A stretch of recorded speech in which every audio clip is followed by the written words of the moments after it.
जिन्हां दा नाम हज़रत ज़ुनैरा रज़ी अल्लाह तआला अन्हा, बाद ने ज़नीरा भी आख्या। ये लौंडिए जनाब अबू जाल ने जदों वेखिया खावें साडे कोल पहने साडे कोल सारा कुछ असीं तैनूं दईए ते कलमा अल्लाह दे नबी दा पढ़ लवें, बर्दाश्त नहीं होया। इसने जनाब हाथ दे अंदर लठ पकड़ी है, हजरत ज़ुनैरा दे सरे मुकद्दस ते मारी है, ऐसी मकाम ते जनाब लठ मारी है। दोवां अखां तो नबीना हो गईयां। हुण जदों नबीना हो गईयां खुश ने, कहंदियां ने मालिक मैं राज़ी हां।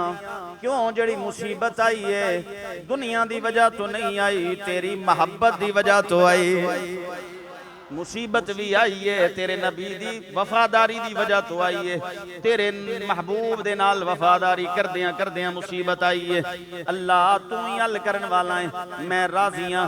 चंद दिन गुजरे, अबू जाल ने बार बार ताना देना शुरू कर दिता है, बार बार ताना दिंदा है। कहंदा ज़ुनैरा वेखना जदों तक साडे बुतां दी इबादत करदी सी उदों तक तेरा जिस्म सलामत सी, ते जिस वक्त तू साडे खुदावां नूं छड्ड के मुहम्मद सल्लल्लाहु अलैहि वसल्लम दे खुदा नूं मनन लग पई है, उस दिन तो बाद वेख लै तेरियां साडे खुदावां ने तेरियां अखां जाया कर छड़ियां ने, तेरी बिनाई जाया कर छड़ी है।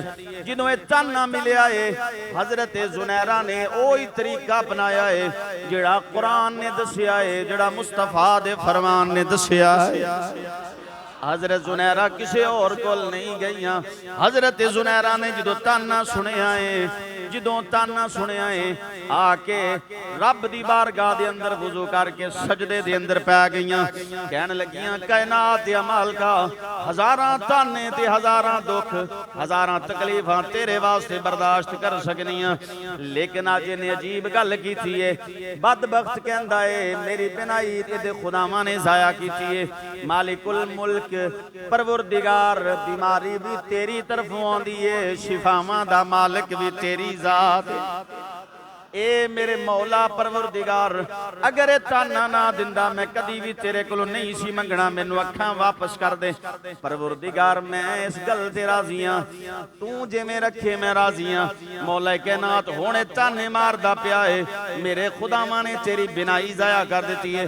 परवरदिगार मैं तेरे कोलों मंगनी हां, मौला कायनात मेरियां अखां वापस कर दे।